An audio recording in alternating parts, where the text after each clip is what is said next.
momento. Claro, claro. Uh-huh. En la segunda parte de su libro ¿Existió Jesús realmente? Hace contrapeso a la primera parte y da datos que apoyan la existencia histórica de Jesús. ¿Realmente hay algún historiador que hable de los hechos que se narran en los evangelios?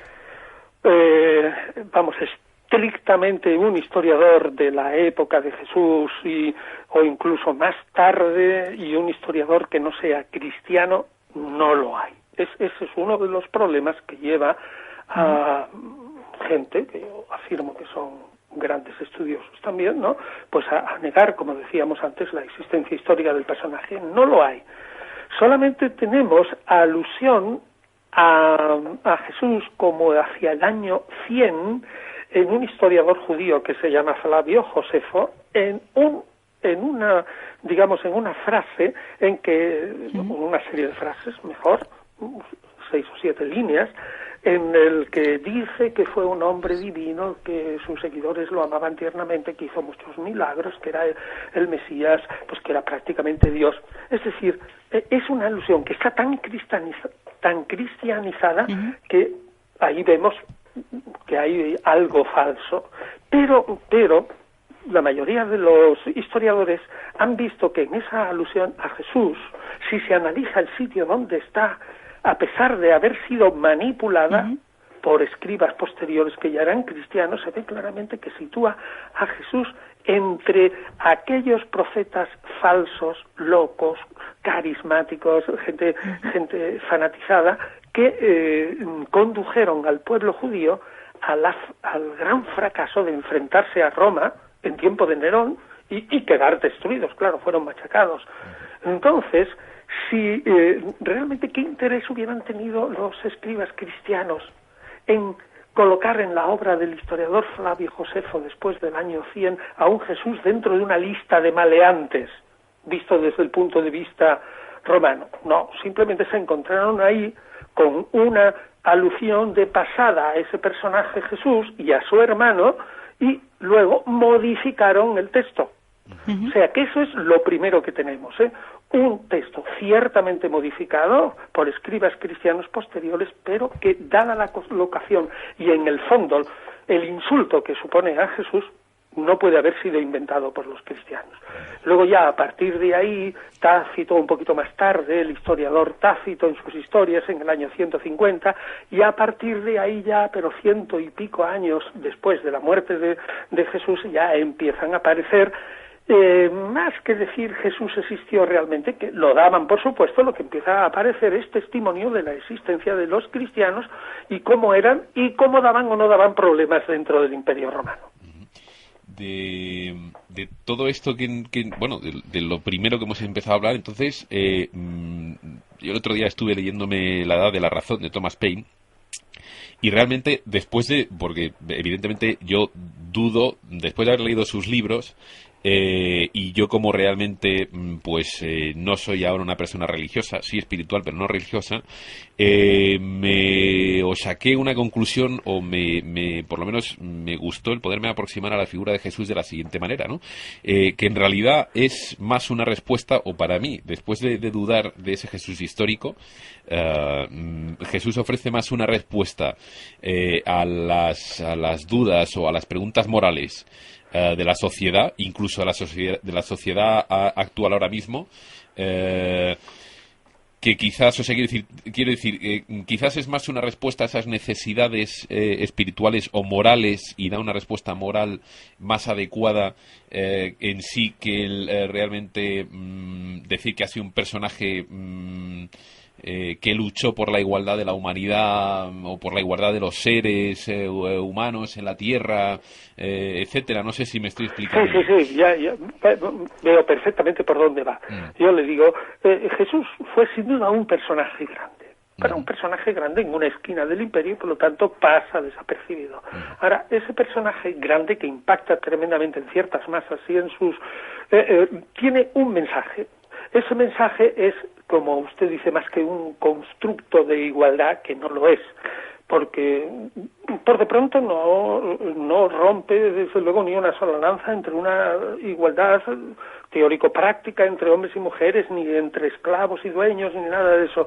Simplemente está obsesionado porque los israelitas reciban por fin el cumplimiento de la promesa que él ha leído en su Biblia y especialmente en los profetas, en los salmos, de todo, a saber que de alguna vez, a pesar de los pesares, este Israel pequeñito es un pueblo elegido de la divinidad. Y al ser un pueblo elegido, pues se tiene que notar su elección y al final, pues Israel triunfará sobre todas las naciones de la tierra, ayudado por Dios, que a Dios no le importa nada, y establece, digamos, un utópico reinado de Dios en la humanidad, de tal modo que el león y el cordero vivan juntos y la tierra produzca y todos vivan en una jauja feliz. Pues bien, eso, digamos, ese es un mensaje que consuela mucho, y unido a ese mensaje va, pues también, pues el mensaje de atender a los pobres dentro del grupo, de atender a los desvalidos, de luchar para que la gente que es rico no machaque a los otros, etcétera, etcétera, etcétera. Es decir, que lo que ha quedado del personaje, yo creo que era la pregunta, no es la gran construcción de una teología, sino la respuesta a ese deseo de felicidad, y dentro del deseo de felicidad a las normas éticas y morales que deben de tener todos los hombres y comportarse de esa manera para que se establezca aquí en la tierra, y se supone que luego en un futuro, en un paraíso otra vez rehecho por la divinidad. El primero se estropeó, pues vivan los hombres felizmente aquí en la tierra, y luego, tras un periodo feliz aquí, pues tengan otro periodo feliz allá en un mundo ultramundano. En ese sentido, bueno, pues entra dentro de esos personajes utópicos que echan hacia las semillas en la tierra del alma humana para esperanzar a los hombres de que la vida aquí, aunque sea un valle de lágrimas, pues va a ser posteriormente, tanto aquí como en el más allá, muy feliz. Como ese ha habido muchos. O sea que, básicamente, resumiendo entre lo que es Jesús, el mito y la realidad, en realidad Jesús fue un personaje, fue un rabino que vivió en el siglo I. Él se preocupaba y tenía intereses, evidentemente, por su comunidad y, sobre todo, porque Israel pues se librase del yugo de los romanos y traer el reino de Dios aquí al cielo. Nunca predicó realmente, o por lo menos lo que él predicaba no era un mensaje al resto de la humanidad. En principio no. En principio no. Y eso es lo que podemos básicamente, y fue humano, eso es lo que podemos básicamente discernir de los datos históricos que se recopilan de él. Y luego, entonces, a raíz de el interés de determinada gente y de la universalización de su mensaje, por ejemplo, a través de Pablo de Tarso, el mensaje se transforma en una doctrina, vamos a decirlo, o sea, se transforma y se conforma a la Iglesia. Evidentemente ese mensaje se va moldeando y así llegamos a lo que tenemos hoy en día, básicamente, que gracias a determinadas figuras hemos universalizado ese mensaje, hemos universalizado la figura y conocemos el cristianismo y la vida de Jesús, que ya es más mito realmente que realidad. Es un poquito por resumir lo que hemos hablado. Está bien ese resumen, y más o menos eso fue lo que pasó. Y tiene tanto éxito como realmente todos los personajes históricos que existen hoy en la humanidad y que se reparten, digamos, el pastel de la humanidad en las religiones.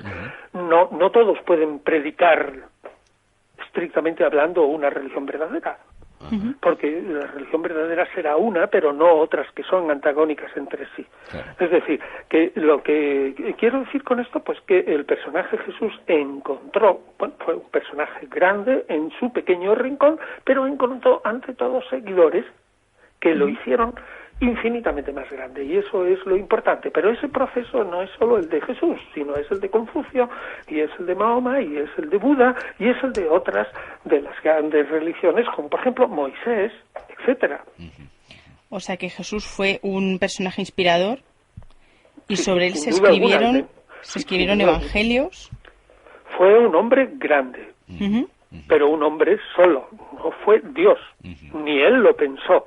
Vamos, en eso también están de acuerdo todos los historiadores que examinan con lupa los evangelios y cualquier resto del cristianismo primitivo para intentar deducir cómo fue el personaje. O sea, Desde luego no se creyó de Dios.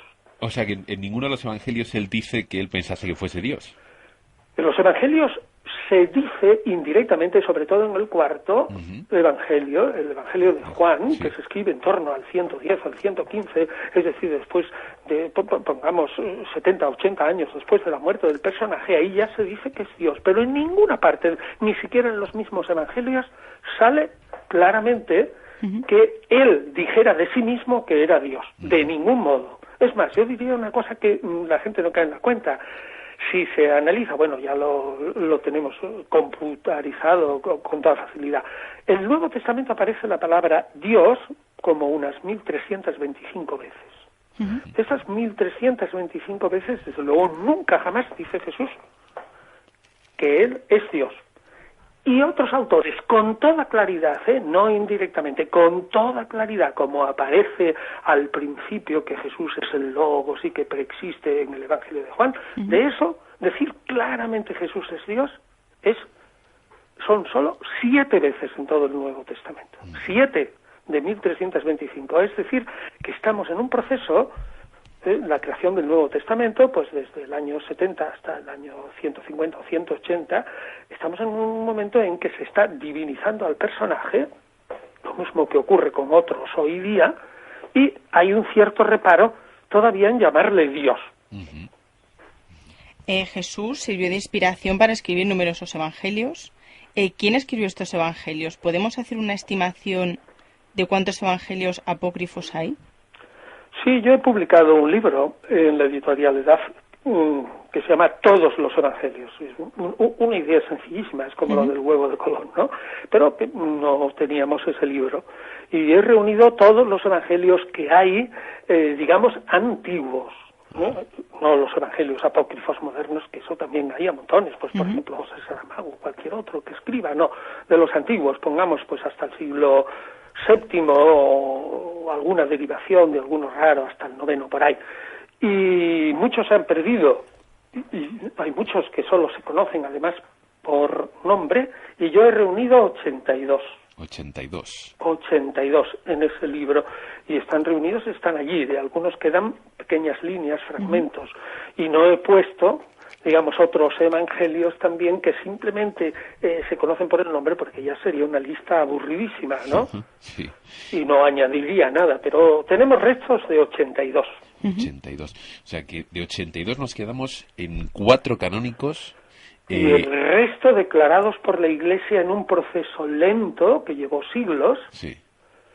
La gente tampoco lo sabe, pero la Iglesia Católica, que ha sido la más firme, no declaró cuál es exactamente la lista de libros canónicos del Nuevo Testamento, incluidos los Evangelios, hasta el Concilio de Trento, en el año 1650. Caray. O sea que yo el otro día, efectivamente, pues hablando de Iglesia y hablando de esa labor, ¿no?, de estructuración, el otro día escuché la siguiente afirmación, y esto se lo escuché además a un maestro masón. Decía que el cristianismo le debe más al trabajo de Constantino I el Grande que a la labor de cualquier otro personaje histórico o incluso mitológico cristiano, ¿no? Y que a través de ese concilio de Nicea, ya 315 años después de Cristo, él es realmente el que después de una guerra civil y el que después de quitarse de en medio a otros competidores por el poder, el que concibe la idea realmente, el que da el paso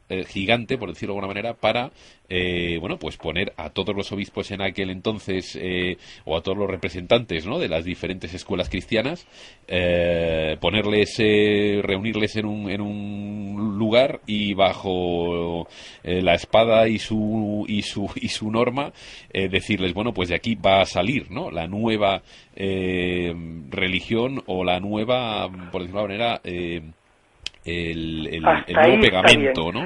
Hasta ahí ese resumen está bien. Ajá. Pero no se hizo ninguna nueva religión ni nada, la nueva religión ya estaba hecha. Ajá. Desde hace mucho tiempo. No, lo que hizo Constantino es caer en la cuenta que entre los múltiples credos y religiones que había en el imperio, la más fuerte, la más sólida socialmente, era la cristiana.